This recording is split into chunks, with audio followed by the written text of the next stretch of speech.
Hello മക്കസ്, location നിങ്ങൾക്ക് മനസ്സിലായിട്ടുണ്ടായിരിക്കും അല്ലേ? നമ്മുടെ പത്തടിപ്പാലത്തെ ഇല റെസ്റ്റോറൻ്റ് ആണ്. ഇന്നത്തേത് ഒരു ഫുഡി നൈറ്റായിട്ട് മാറ്റാൻ പോവാണ് ഗൈസ്. ഇവിടെ ഫേമസ് പഴങ്കഞ്ഞി തന്നെയാണ്. അപ്പം ഞങ്ങളും ഒട്ടും കുറവ് വരുത്തിയില്ല ഗൈസ്.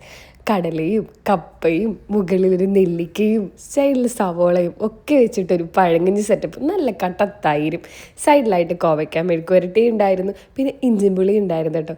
ഇഞ്ചിമ്പുളിയും ഒക്കെ ആയിട്ട് വേറൊരു വൈബായിരുന്നു കേട്ടോ. ചട്ടിയിലായിരുന്നു കേട്ടോ കിട്ടിയത്. അപ്പോൾ എന്തായാലും ഒന്ന് ട്രൈ ചെയ്യാമെന്ന് വിചാരിച്ചു. അപ്പം ഞാൻ ആദ്യമേ വാങ്ങിച്ചു. എപ്പോഴും ഇപ്പോൾ ചേട്ടൻ എനിക്ക് ആദ്യം ഫുഡ് എനിക്ക് വാങ്ങിച്ചു തന്നിട്ട് കുറച്ച് നേരം വെയിറ്റ് ചെയ്യും, ഞാൻ അത് കഴിക്കുന്നുണ്ടോ ഇല്ലയോ എന്നറിയാൻ. കാരണം വെറുതെ വേസ്റ്റ് ആക്കരുതല്ലോ, ബാക്കി ചേട്ടന് കഴിക്കാമെന്ന് വിചാരിച്ചിട്ട്.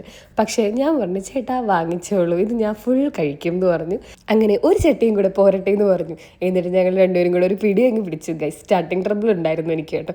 പിന്നെ ഞാനൊന്ന് കലക്കി അടിച്ചൊരു പിടി അങ്ങ് പിടിച്ചു ഗൈസ്. അപ്പോഴത്തേക്ക് ചേട്ടൻ അവിടെ അയ്യോ എൻ്റെ വയറ് നിറഞ്ഞ് പൊട്ടാറായി മതി എന്നൊക്കെ പറഞ്ഞുകൊണ്ടിരിപ്പുണ്ടായിരുന്നു. എനിക്ക് ഇതെല്ലാം കഴിഞ്ഞിട്ട് ആ വെള്ളം ലാസ്റ്റ് ഇങ്ങനെ മോന്തി ചട്ടിയോടുകൂടി കുടിക്കുന്നതിൻ്റെ ആ ഒരു നിർവൃതി ഭയങ്കര ഇതാണ് ഗൈസ്. അതെല്ലാം കഴിഞ്ഞ് നോക്കിയപ്പോൾ ചേട്ടൻ്റെ പാത്രവും കാലിയായി.